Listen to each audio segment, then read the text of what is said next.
Right. If you'd like to introduce yourself and tell us a little bit about yourself before we delve into asking you questions, because as I said to you, I know we've discussed with you about our audience here, Raising Remarkable Teenagers. They are very savvy, right? They like to know why they have to do what. And therefore, they are looking forward to hearing who you are and why they should listen to you. I've already told them why they should listen to you, but I would like you to introduce yourself. Well, first of all, as I said, thank you again for inviting me. It's a pleasure to be here with you and with obviously the listeners. So lovely to meet you all. I'm Fabienne. I'm an academic with over 24 years experience in education. And in fact, my background is I'm a trained language teacher. So I'm trained to teach French and Spanish specifically. And my journey in education has taken me to teach all across the years. So I've taught in nurseries and languages in nurseries and in primary schools and in secondary school and adult education, further education, and obviously until I'm currently on my career break, but normally I work at the University of Bristol and I manage the French language provision. So that's what I do as the day job.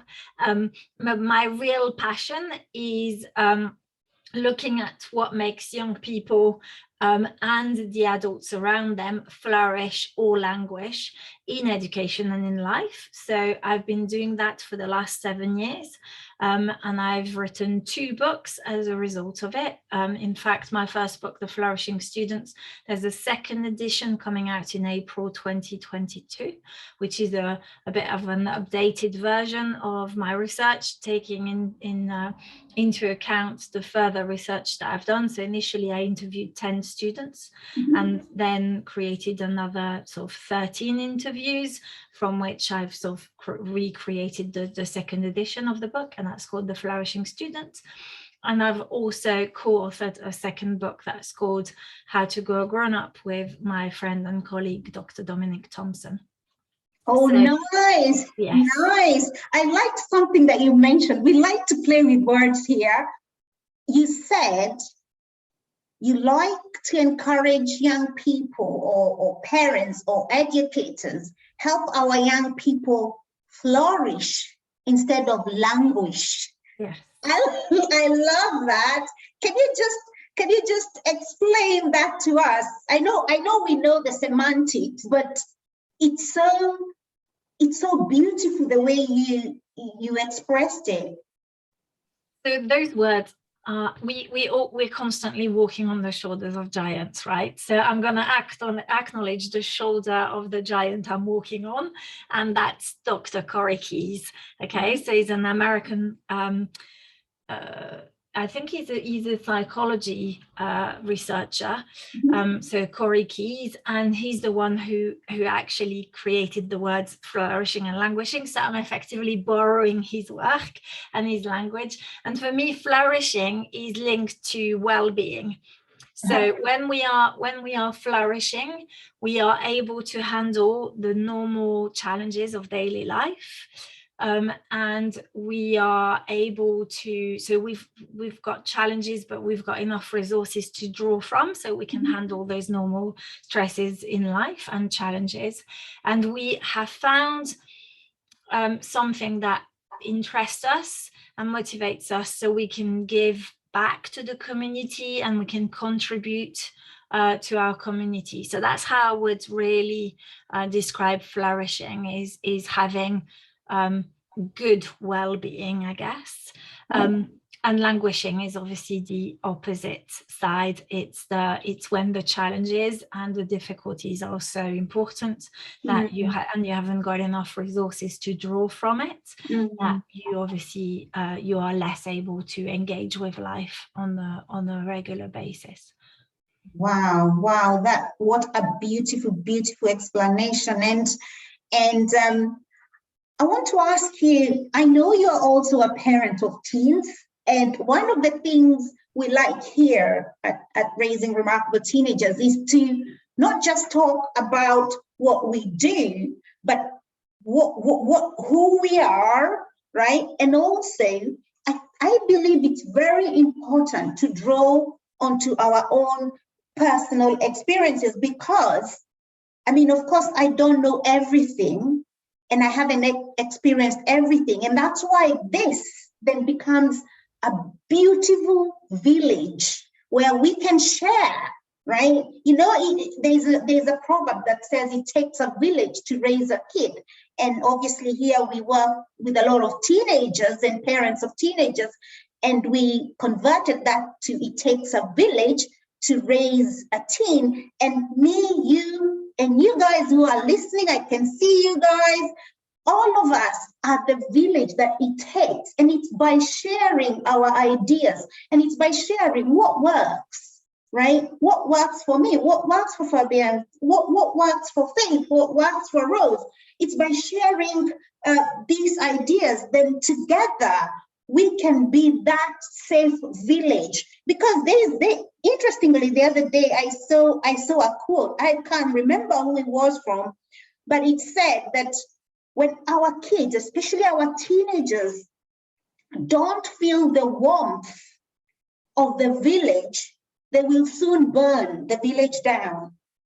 And I thought, wow, is this what's happening? You know, when we hear kids are running havoc and all this, is it because they don't feel our warmth? And psychologically, there is an explanation to that. And obviously, I have spoken, most of you who are in this community know about me speaking about connection. Because when we are able to connect with our teenagers, then they become less vulnerable. But I would like to ask you, Fabienne, in terms of intention, did you, for example, when you chose to do the work that you do with young people to help them flourish, was that something intentional? And also I'll ask you for the same thing. When you're parenting your young people, is it intentional or did it happen by default? Is it something you said, I want to rise up, I want to raise my game, I want to be a conscious parent? We'd like to know that. So I would say definitely intentional. There's definitely a drive. Interestingly, somebody asked me a similar question recently, and I would say that the reason, for example, Dominic and I wrote How to Grow Grown Up is because we could see that young people. So I work for the university for about sort of 2000, 2006, and then I left, and for 9 years I did something else. You know, I ran my own business, and I also had my two boys, and then I went back to the university in 2014, and I was fortunate enough when I went back to go back into a similar environment. So the university and what we were doing hadn't changed that drastically, but what I could see is that the young people who were coming to university were clearly coming with different levels of subjective well-being, so much lower levels of subjective well-being, and also displaying a lot more sort of stress and anxiety, for example, than their peers of 9 years prior.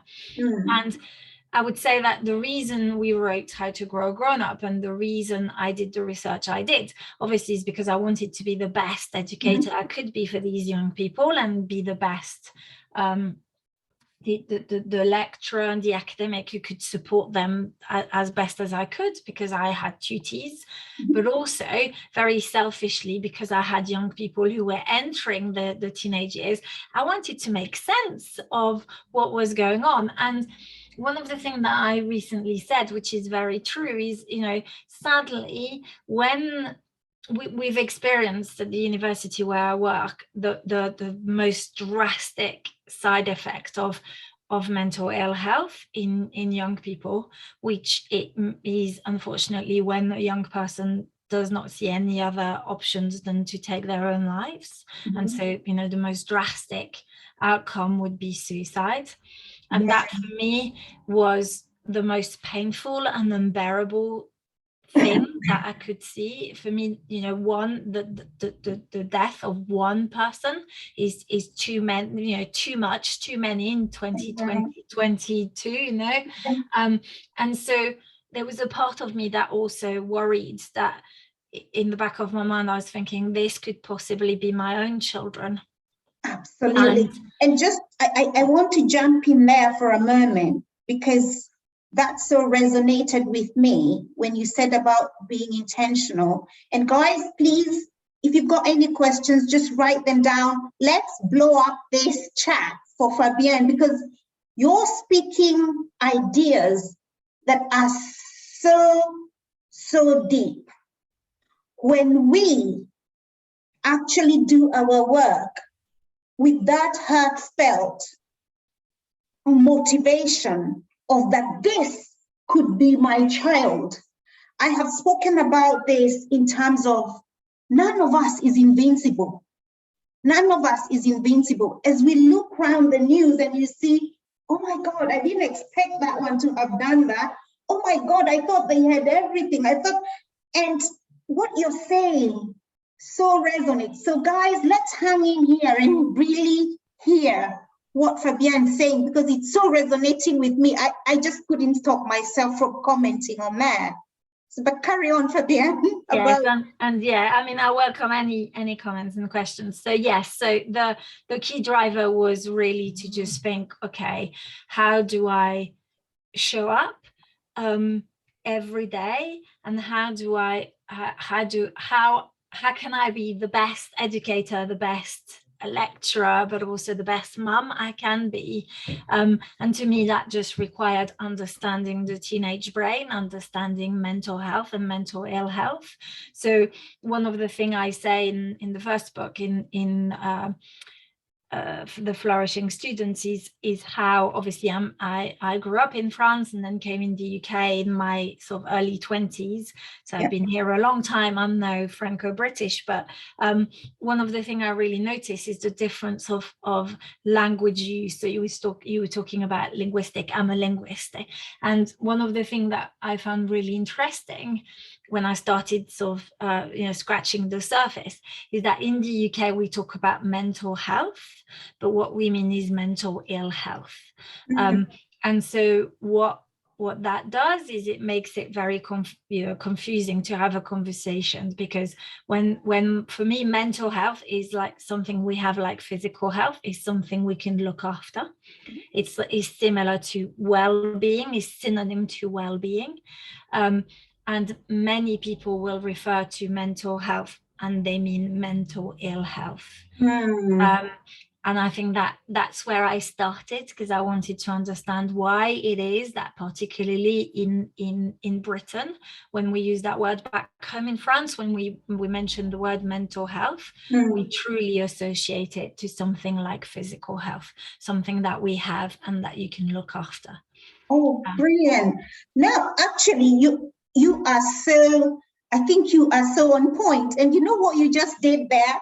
You took us to the next question I was going to ask you about some beliefs, like because you and I, and all of you guys know our beliefs drive us and they make us behave as we do or think as we do. So you mentioned about the thinking of mental health. When we say, oh, how is your mental health? If I ask a young person, how's your mental health? They say, oh, there's nothing wrong with me. No, I don't mean that you're ill. I don't mean that. It's like asking you, how are you doing? How is your arm doing? Right? How is it's mental, and you're very correct, because people are very touchy about mental health. Instead of talking about it as something to be looked after, as something to be nurtured, as something to be glorified, it's like you're already indicating I have a problem. And that's again where, how do you think we as parents and educators, of course you and I are in positions where we educate parents or young people, how can we sort of burst that belief bubble so that when we talk about mental health, it's positively associated, and that they know what I'm asking is, how are you doing? How are you feeling? And not as an indication like I'm already suggesting that you have a mental breakdown or there's something wrong with you. How can we, and also as parents, so that, because I believe it's very important to talk about mental health with our young people in different ways. You don't have to say, how is your mental health? You can ask the kid, are you happy about what's happening? Are you feeling confident about the situation? What is it that's making you hesitate? Yeah, how can we deal with the beliefs, especially around mental health problems or mental wellness? So I guess one way, which is what we're seeing happening in a lot of institutions, particularly in higher education, is you stop using mental health and you start using words like well-being instead. So that's what people are talking about. So you stop using mental health and you're using words like well-being, wellness, things that people would associate in a more positive way. That's one way of doing it. I think the other way that we could use, or what we could do, is to bring in more mental health literacy. Okay, and by that I mean understanding the difference between a mental illness and mental health problems and mental distress. So there's an amazing guy called Dr. Stan Kutcher in Canada, who has amazingly sort of like free information for people, and he talks about, he uses a triangle to describe it. And so he says, you can have, sort of mental health, and then mental distress, mental health problems, and then mental ill health. And then he uses example that says, well, actually what happens is our well-being or our mental health, like our physical health, fluctuates. So the way I like to describe it for people to make sense of it is a little bit like your physical health. So you may so you could use, instead of physical health or mental health, you could use physical fitness, and mental fitness is another word. And so what you explain to people is that we just like our physical health. So take the example, Christmas or Easter, you may have a lot of family gatherings, you may eat a lot of food, a lot of chocolate, you may not exercise a lot, and that may lead to you not being as physically fit as you would normally be.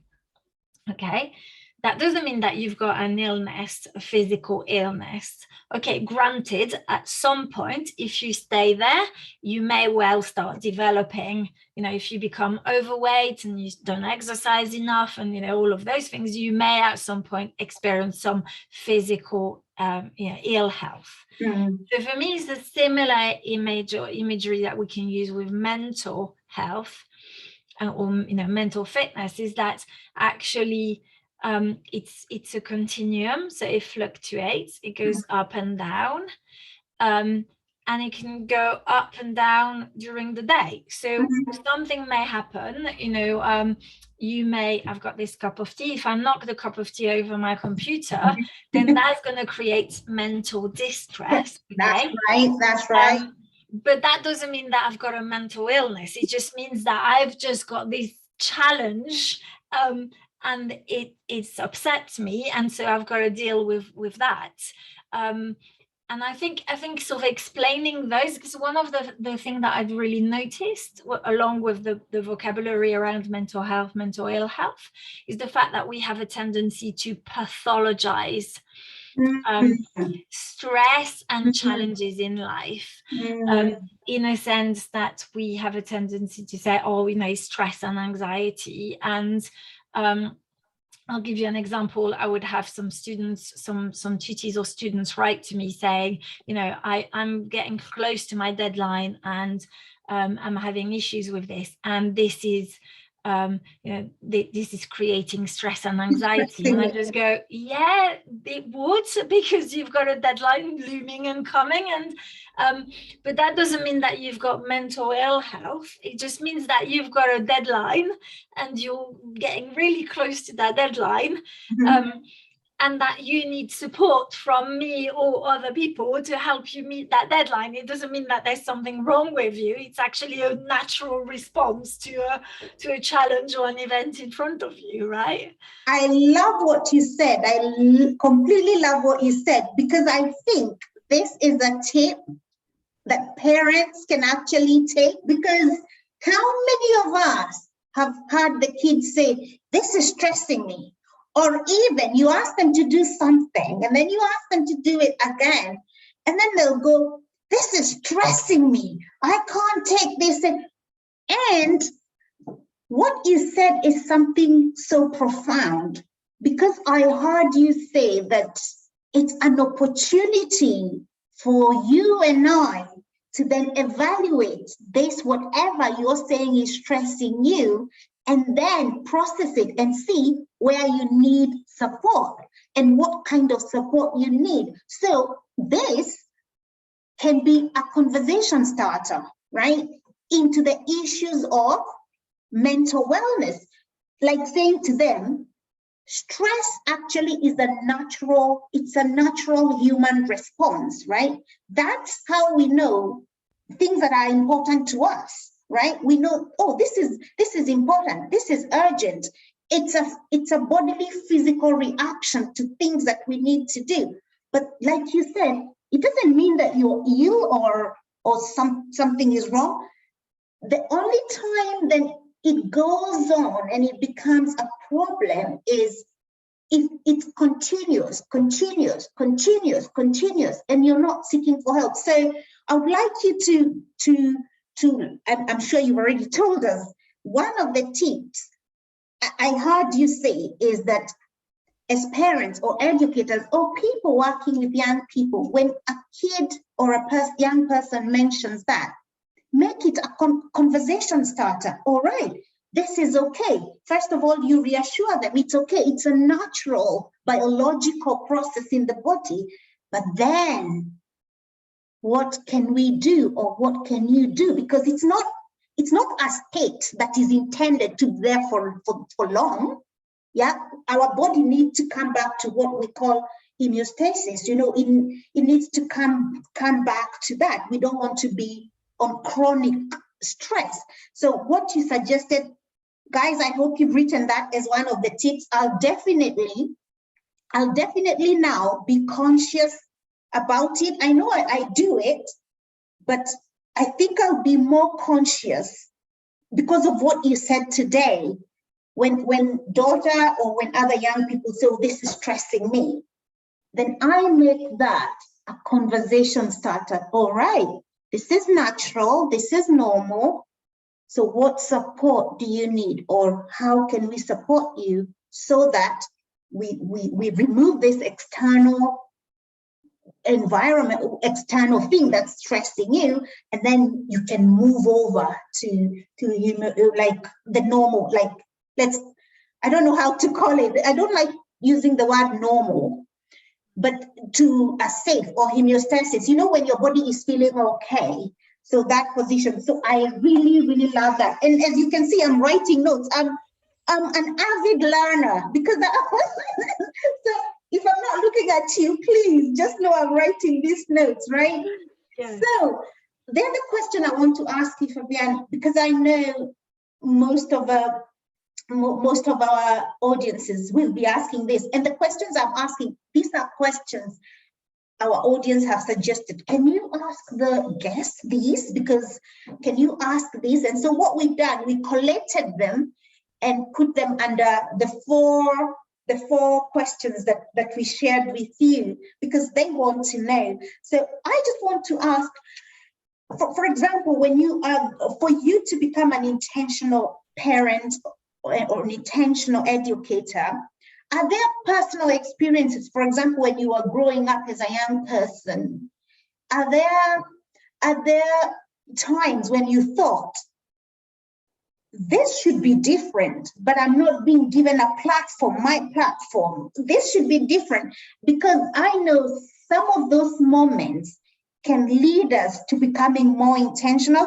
For example, I can give you an example, right? When I was growing up, and I know most people that grew up at around my age, we were more to be seen and not to be heard. And for me, I felt confined. I was thinking, no, I think I have a point. Surely someone should listen to me, but there was none of that.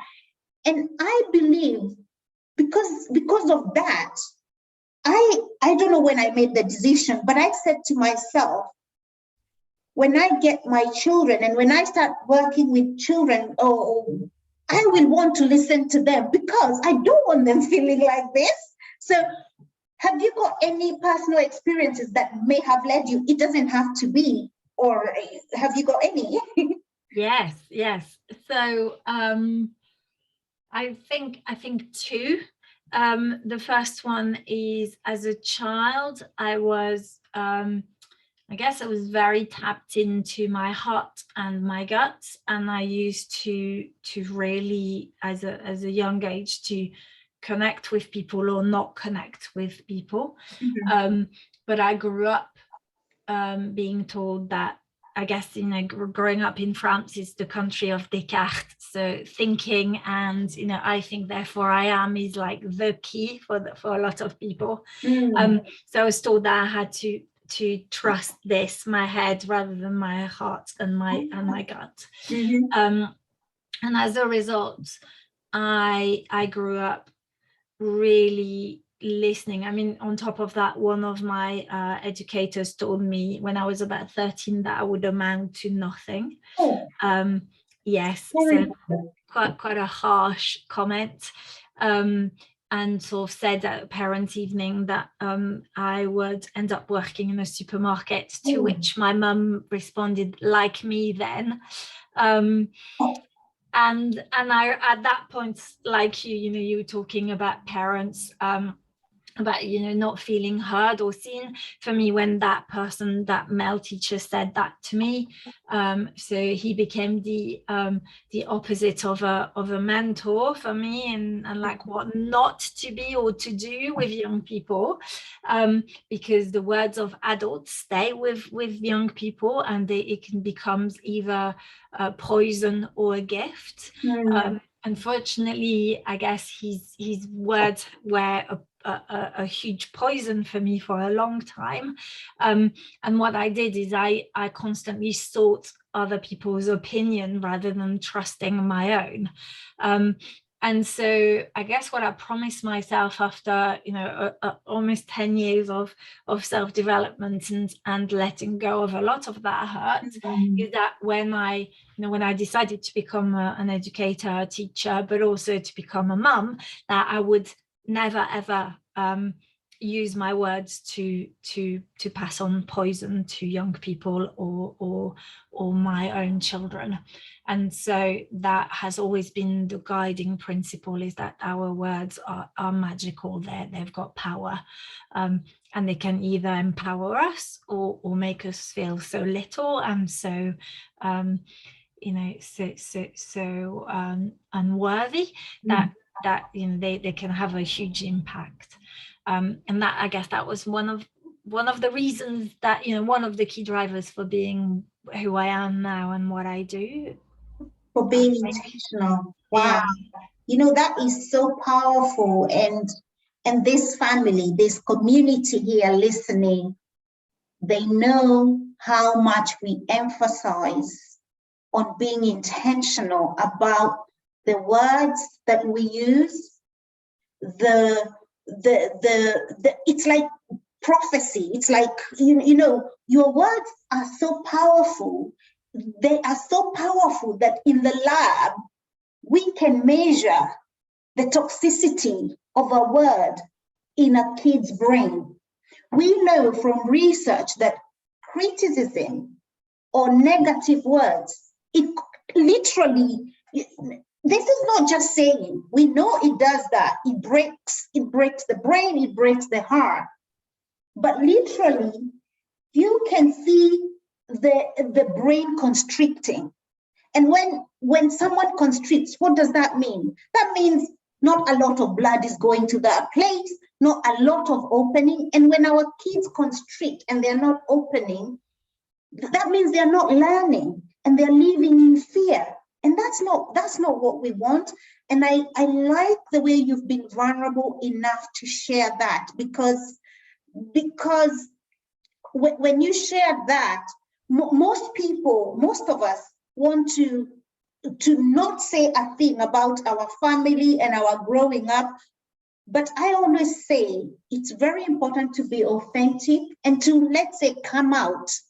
And remember, those people only did what they could with what they knew. We're not saying they're bad.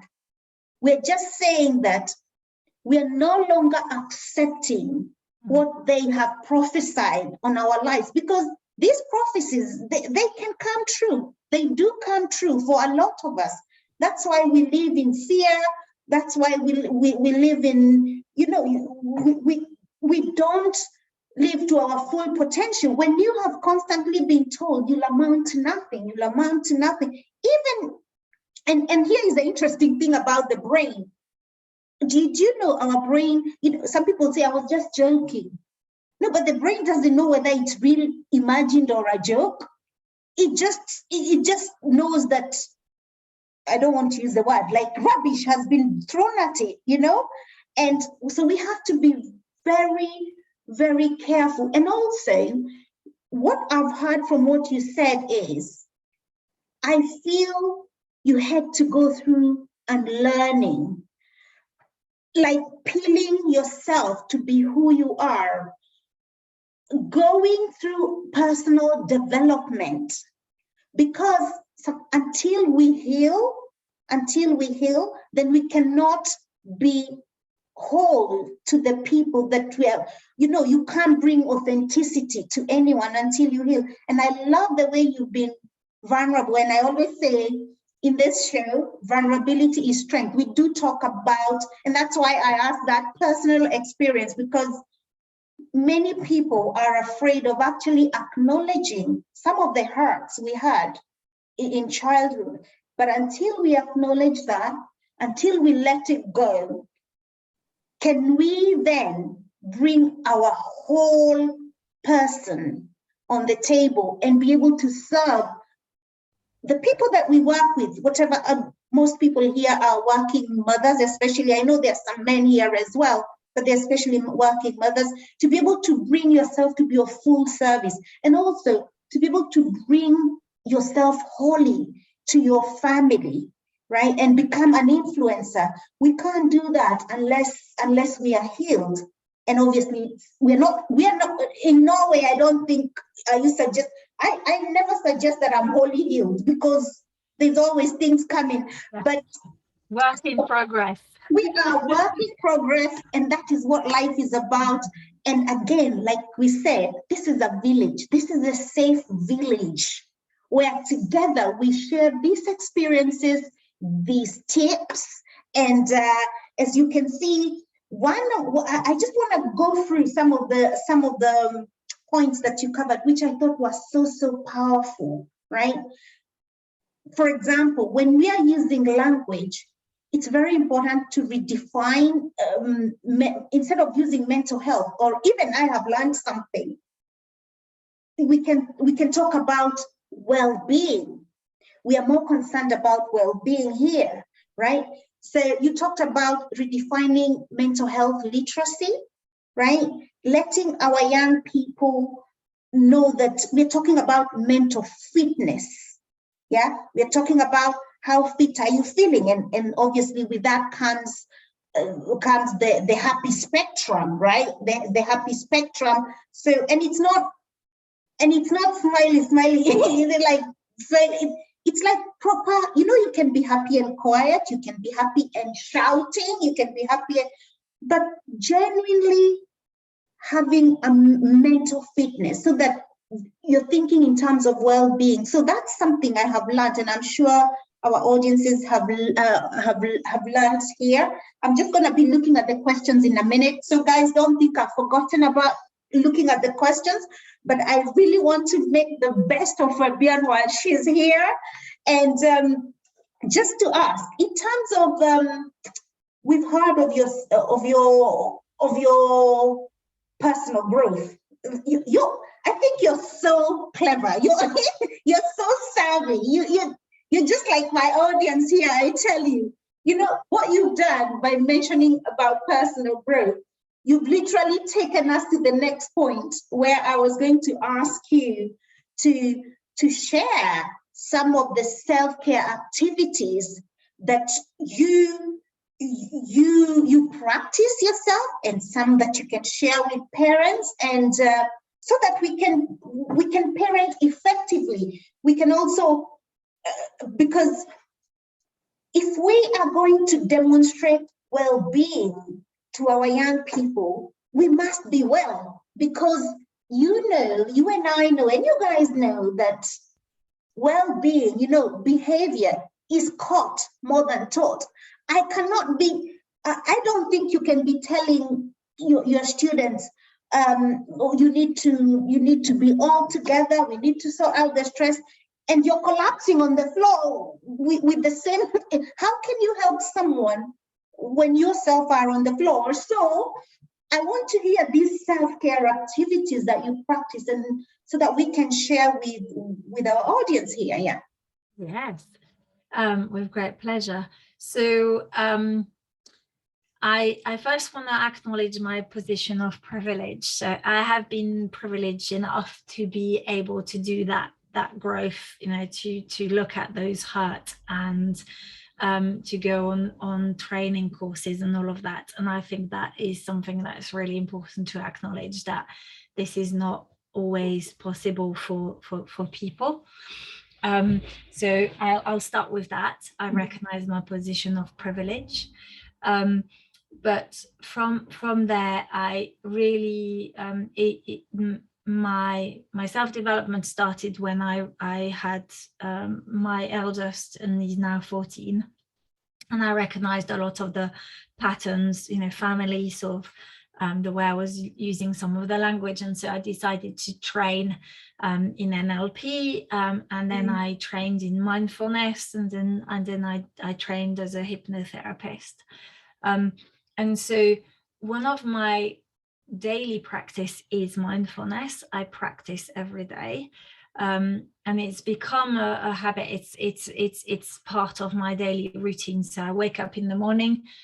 One thing that I can teach you that is super easy, and that involves practicing gratitude, is when you wake up in the morning, then rather than thinking, oh my God, it's horrible, it's the morning and I don't really want to get up, the first thing I do every single morning is, when I'm coming to, is I will wiggle my toes and wiggle my hands, and I go, oh, hello, I'm alive. So I came to, sort of, I'm still alive. So one extra day on planet Earth. And that is such an empowering way to start your day, because it's like, fantastic, I'm alive, and I have this one extra day, because there's no guarantee, right, in life. And with that, the wiggling my toes and my fingers, it's because I know that I'm going to be able to get out of that bed unaided, and that's not given for everybody. Again, I don't need the support. So that's one of the practice I do every day without fail. And at nighttime, practicing 3 things you're grateful for before you go to bed. So 3 things that have happened in the day, preferably things that we don't repeat. So, I guess tonight for me, one of the things I'll include is this conversation with you, Angie. Yes. But so think about 3 things. It can be the hot chocolate or the coffee you had, the conversation with a friend, whatever, and that enables us to go to bed in a much more positive way. So those are really easy tips. But what that does is you're so right. So for me, one of the things that I always say to people is you can't pour from an empty cup. Or, when I was younger, I used to, with my husband, we used to dive. And so we were diving you dive with a buddy, and you dive with a buddy with 2 octopuses, right? So you both have a tank, and on your tank, you've got 2 octopuses. So if one of you runs out of oxygen, you can pass on the other extra octopus to the other. But if your tank is empty, forget sharing your octopus with anybody, right? It's just like, there's no way you're giving your oxygen to anyone. So this is exactly the same analogy. When our tanks are empty, we can't give to our young people, we can't give to our partners, or our friends, anybody. So we need to make sure that our tanks are always filled before we can give to others. And I often use that example. When I used to work at uni, I knew my tank was getting empty when students would come to see me, and then they sit there and I listen and go, and then support them. And then they leave, close the door, and I'd go, you don't know the meaning of stress. And I'd just go, right, okay, time to take my bag and go, because clearly. So the other tip is noticing, awareness, knowing when, knowing your limit, and being able to walk away and go for that walk when you need to recharge those batteries. Wow, right there, guys. As you can see, I was writing. I was writing and at the same time trying to listen, because I'm the kind of person, I want to look through these notes and say, 1, 2, 3, 4, I'm going to practice this one, right? So you talked about gratitude, the first thing in the morning when you get up and you wiggle your toes and you talk about gratitude, and you're grateful for being alive, for another chance, new mercies every morning. And it's a visceral feeling when you wiggle your toes or touch yourself and realize, I'm alive, another chance to be and do. And so that's gratitude. When you said gratitude, I was like, yes. So many people on here are gonna say, yes. You, Angie, you bang on and on about the attitude of gratitude. See, Fabian does that as well, right? And that is so important. And there's something that gratitude does to your brain.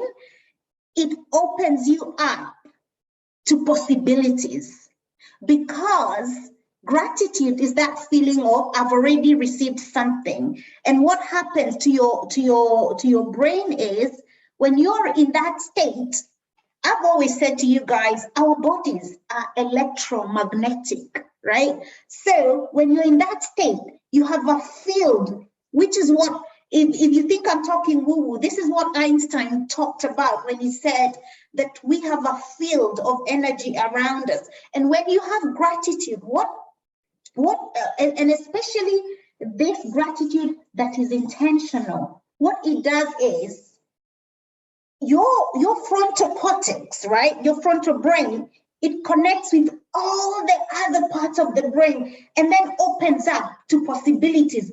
And what will happen is, you will tend to notice more good things. It's like you're being given more and more to be grateful about. Of course, we can go into the science and the geeky thing later on, but we want to make sure that we have Fabian here and grasp as much wisdom from her. So we're not going to go deep into that. But gratitude was the first thing you said. Another thing you said, which was very profound, is again, gratitude, breathing in the evening, in the night, before you sleep, right?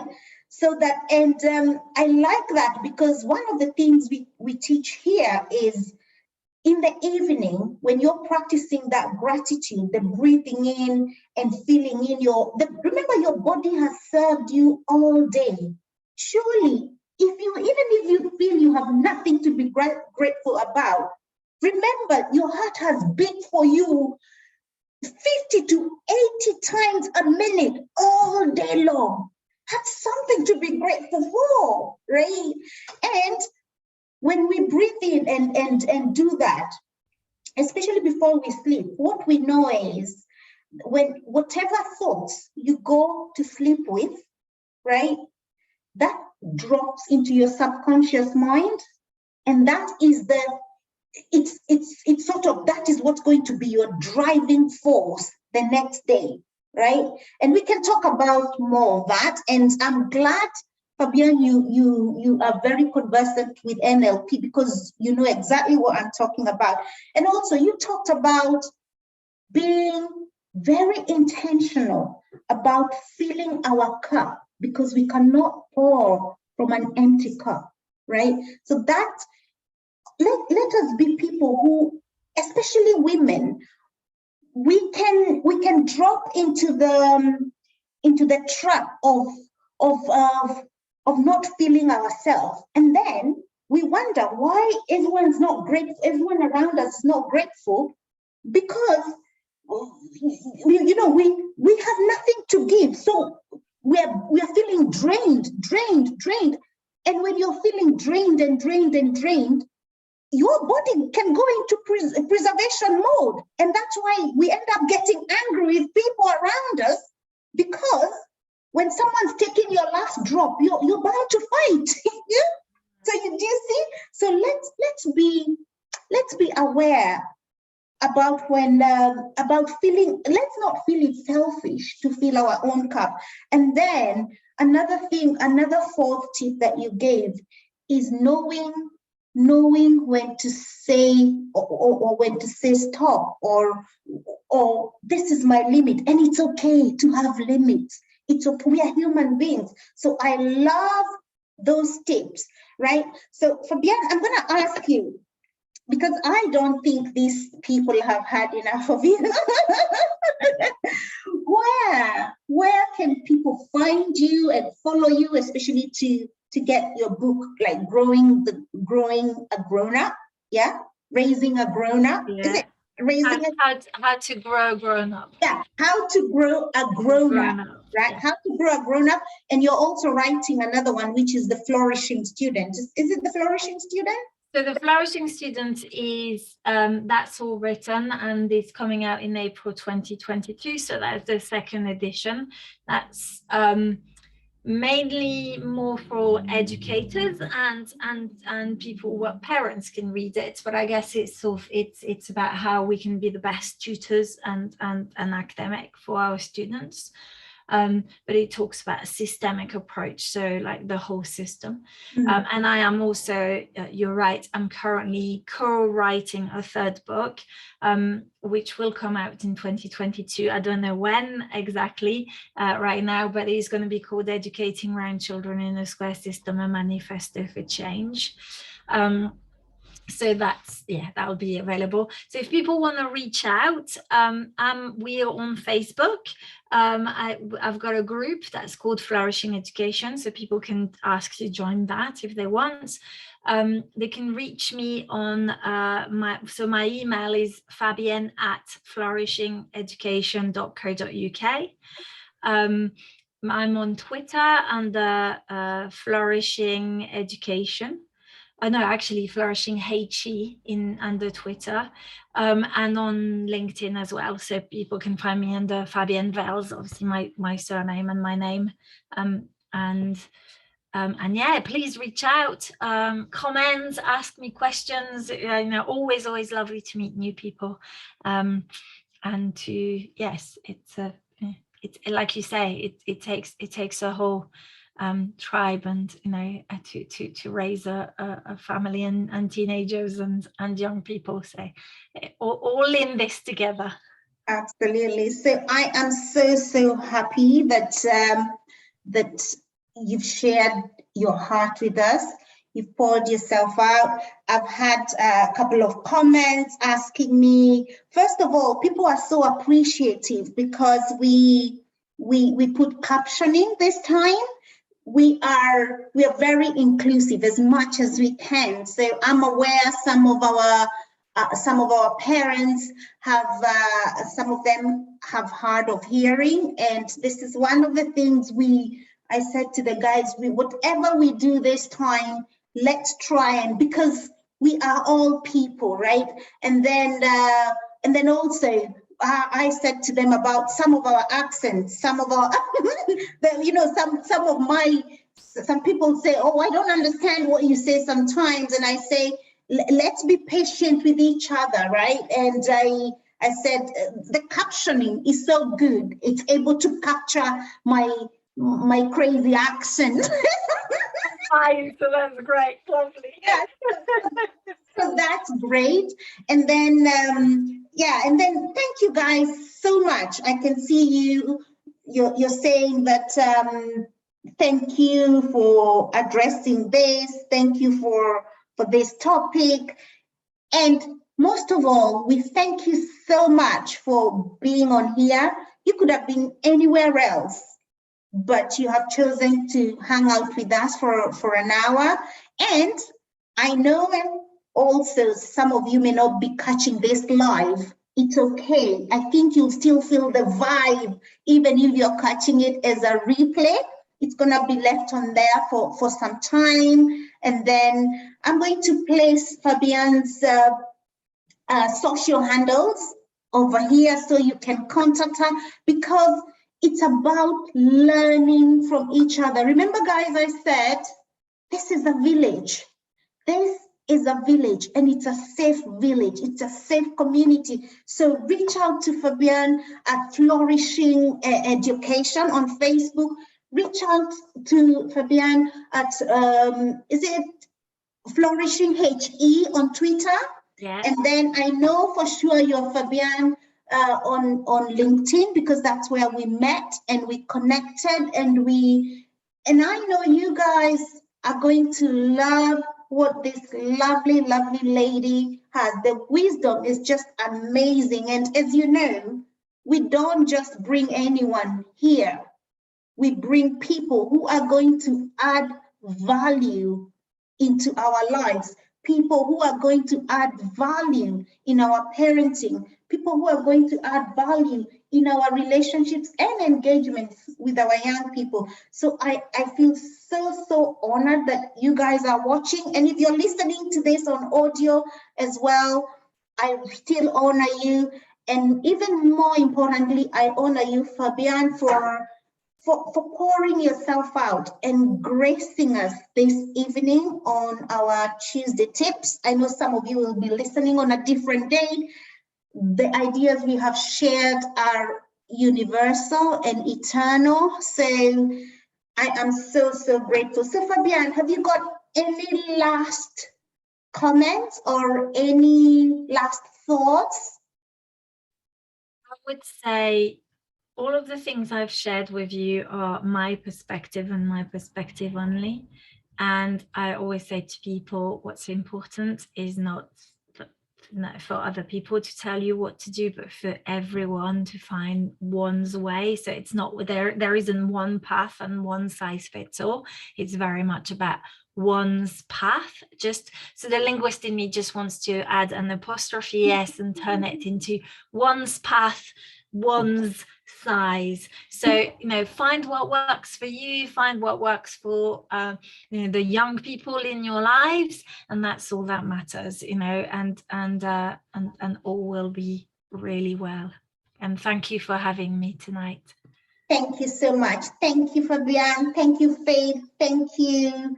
Thank you, Diamond. Thank you, Aniko. Thank you, Clementine. Thank you. I'm just reading the names because I want to be able to acknowledge. I may not be able to acknowledge all of you that were watching, but just know that we so appreciate you. And if you've got any questions for us, you can obviously come to us at Angie at raisingremarkableteenagers.com. Or if you've got any questions for Fabian, remember to follow her on her social media handles. And we will see you next week on our Tuesday tips for parenting teenagers. And for today, We wish you all the best. And we want to send you out asking you, please, let's not just be hearers, but let's be doers. Because you guys always know what I say. Information is good, but action on that information is what brings us transformation. And that's what we want as transformational parents, and that's what we want as intentional parents. We'll see you in our next episode. Bye-bye now. Bye.